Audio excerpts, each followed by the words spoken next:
സാധ്യത തുടരൂ. ഇപ്പോൾ കോൺഗ്രസ് നേതാവ് ജിൻഡോ ജോൺ കൂടി ടെലിഫോൺ ലൈനിൽ നമ്മുടെ കൂടെ ചേരുന്നുണ്ട്. ശ്രീ ജിൻഡോ, ഈ സൂചിപ്പിച്ചതുപോലെ പലതരത്തിലുള്ള പ്രതികരണങ്ങൾ നമ്മൾ സോഷ്യൽ മീഡിയയിലൊക്കെ കാണുന്നുണ്ട്. അതിനിടയിലാണ് വി കെ ശ്രീകണ്ഠൻ എം പി ഇങ്ങനെ ഒരു കാര്യം പറയുന്നത്. ഈ ഒരു പ്രതികരണം ഇതിനെ എങ്ങനെ കാണണം? ഇതില് ഇപ്പോ വലിയ പരാതി വന്നു, രൂക്ഷമായിട്ടുള്ള പബ്ലിക് പൊതുസമൂഹത്തിന്റെ ഇടയിൽ നിന്നുള്ള അഭിപ്രായങ്ങൾ ഉയർന്നു വരുമ്പോൾ പാർട്ടി അതിലൊരു നിലപാട് സ്വീകരിച്ചു.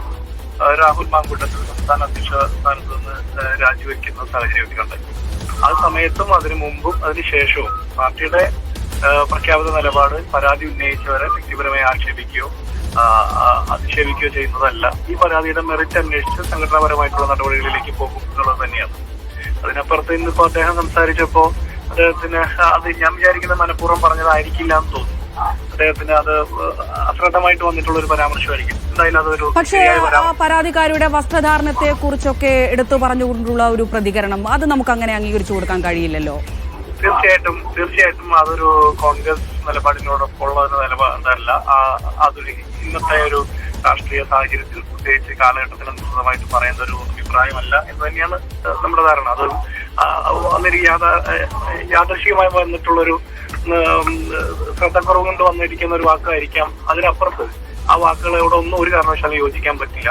പരാതിക്കാരിയോ അല്ലെങ്കിൽ പരാതിക്കാരനോ ആരും ആയിക്കോട്ടെ, പരാതി പറയുന്നവരോ അല്ലെങ്കിൽ പരാതിക്ക് കാരണക്കാരായിട്ടുള്ളവരോ ആരും ആയിക്കോട്ടെ, അവരുടെ വസ്ത്രധാരണ രീതിയും അവരുടെ പെരുമാറ്റ രീതിയും മറ്റു പല കാര്യങ്ങളൊക്കെ നോക്കുന്നത് അത്തരം ഓഡിറ്റിംഗ് നടത്തുന്ന ഒരു ശരിയായ പൊളിറ്റിക്കൽ നിലപാടാണെന്ന് വിചാരിക്കുന്നില്ല. ജിൻഡോ, അതുപോലെ തന്നെ ഇപ്പോൾ ഈ ആരോപണത്തിന് പിന്നാലെ യൂത്ത് കോൺഗ്രസ് അധ്യക്ഷ സ്ഥാനം അദ്ദേഹം രാജിവെച്ചിട്ടുണ്ട്, നമുക്കറിയാം. പക്ഷേ MLA സ്ഥാനം കൂടി രാജിവെക്കണം എന്നുള്ളൊരു ആവശ്യം ഉന്നയിച്ചുകൊണ്ടുള്ള വലിയ പ്രതിഷേധം കഴിഞ്ഞ ദിവസമൊക്കെ നമ്മൾ കണ്ടിട്ടുണ്ടായിരുന്നു. ഇന്നും വരും ദിവസങ്ങളിലും അത് തുടരുമെന്ന് തന്നെയാണ് പ്രതീക്ഷിക്കുന്നത്. ആ ഒരു വിഷയത്തെക്കുറിച്ച് കൂടി. അല്ല, ഇതിലുള്ള ഒരു പ്രശ്നമേ നമ്മളിപ്പോ ഇത്തരം ചർച്ചകൾ വരുമ്പോ മറ്റു പാർട്ടികൾ അങ്ങനെ ചെയ്തില്ലല്ലോ എന്നാണ് പൊതുവെ എല്ലാവരും ആദ്യം പറയുന്നത്. അങ്ങനെ അല്ല ഞാൻ ഇതിനെ കാണാൻ ആഗ്രഹിക്കുന്നത്. ഇവിടെ പരാതികൾ വന്നിരിക്കുന്നത് സോഷ്യൽ മീഡിയയിലൂടെയും വിഷ്വൽ മീഡിയയിലൂടെയും മാത്രമാണ്. അതിനപ്പുറത്തൊരു ലീഗലി ഒരു പരാതിയും രജിസ്റ്റർ ചെയ്യപ്പെടാത്ത സാഹചര്യത്തിൽ അങ്ങനെ ഒരു സാഹചര്യം നിലനിൽക്കുമ്പോൾ തന്നെ സോഷ്യൽ മീഡിയയിലൂടെയും വിഷ്വൽ മീഡിയയിലൂടെയും വന്നിരിക്കുന്ന ആക്ഷേപങ്ങൾക്ക് അത് മുഖവിലക്കെടുത്തുകൊണ്ട് പാർട്ടി അതിന്റെ സംഘടനാപരമായിട്ടുള്ള ആദ്യ നിലപാട് എന്നുള്ള രീതിയിൽ അദ്ദേഹത്തോട് സംസാരിച്ചു. അദ്ദേഹം രാജിവെക്കുന്ന സാഹചര്യം ഉണ്ടായി. അതിനപ്പുറത്ത് MLA സ്ഥാനം എന്ന് പറഞ്ഞാൽ, ജനപ്രതിനിധി എന്ന് പറഞ്ഞാൽ അത് പാർട്ടിയുടെ മാത്രം തീരുമാനത്തിൽ നിൽക്കുന്നതല്ലോ.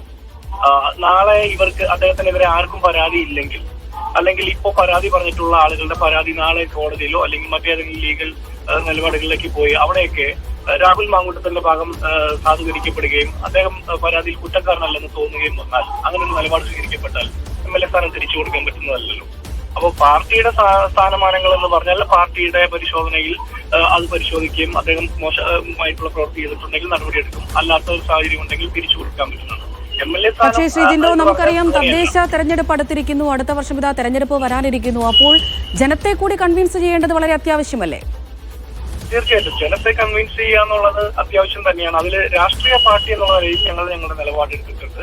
അതിനപ്പുറത്ത് അദ്ദേഹത്തിന്റെ ജനപ്രതിനിധി എന്നുള്ള സ്ഥാനം രാജിവെപ്പിക്കുമ്പോൾ നാളെ ഇപ്പോൾ പോലും ഒരു ഒഫീഷ്യലി ഒരു പരാതി രാജ്യത്തെ നിയമ സംവിധാനത്തിന് മുമ്പിൽ വരാത്ത സമയത്ത് അദ്ദേഹത്തെ നമ്മൾ തിടുക്കപ്പെട്ട് MLA സ്ഥാനം രാജിവെപ്പിച്ചാൽ അദ്ദേഹത്തിനെതിരെ ആർക്കും ഒരു വ്യക്തിപരമായ ഒരു പരാതി ഇല്ലാതിരിക്കുകയും അല്ലെങ്കിൽ അങ്ങനെ ഒരു പരാതി വന്നിട്ടും അതിൽ അദ്ദേഹം കുറ്റക്കാരനല്ലെന്ന് തെളിയിക്കപ്പെട്ടാൽ എത്ര പേർക്ക് MLA സ്ഥാനം തിരിച്ചു കൊടുക്കാൻ പറ്റും?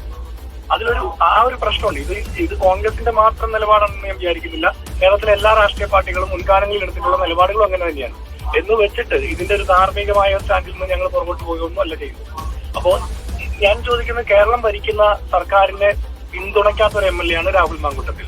ഒരു കാരണവശാലും സർക്കാരിന്റെ ഭാഗത്തുനിന്ന് യാതൊരുവിധ അനുകൂല നിലപാടും രാഹുൽ മാങ്കൂട്ടത്തിൽ ഉണ്ടാകുകയില്ല. അപ്പൊ നിയമ നടപടികളിലേക്ക് പോകുമ്പോൾ പോലീസിൽ നിന്നോ പ്രോസിക്യൂഷനിൽ നിന്നോ ഒരു ആനുകൂല്യവും പ്രതീക്ഷിക്കാത്ത ഒരു MLA രാജിവെപ്പിക്കണം എന്ന് പറയുന്നതിനേക്കാൾ ഈ എല്ലാ ആനുകൂല്യങ്ങളും കിട്ടാൻ സാഹചര്യമുള്ള കിട്ടിയിട്ടുള്ള മുകേഷിനെ പോലുള്ള ആളുകൾ അപ്പുറത്തിരുന്ന് ഈ സർക്കാരിനെ പിന്തുണയ്ക്കുന്ന സാഹചര്യമുണ്ട്. അപ്പൊ രാഹുൽ മാങ്കൂട്ടത്തിന്റെ MLA സ്ഥാനം രാജിവെപ്പിക്കണം എന്ന് പറഞ്ഞ് പ്രതിഷേധിക്കുന്ന ആളുകളൊക്കെ ആ കാര്യമാണ് ആദ്യം പറയേണ്ടതെന്ന് ഞാൻ വിചാരിക്കുന്നു. ഞാൻ ഒരു തരത്തിലും അദ്ദേഹത്തിന്റെ ഭാഗത്ത് വന്നിട്ടുള്ള ജാഗ്രത കുറവ് പിഴവിനെ ന്യായീകരിക്കുകയല്ല ചെയ്യുന്നത്. പക്ഷെ ആ വിഷയത്തെ മെറിറ്റോറിയസ് ആയിട്ട് എടുക്കുമ്പോൾ തന്നെ അദ്ദേഹം MLA സ്ഥാനം രാജിവെക്കണമെന്ന് പറഞ്ഞാൽ അത് കക്ഷി രാഷ്ട്രീയം മാത്രമായിട്ട് കാണാൻ പറ്റും.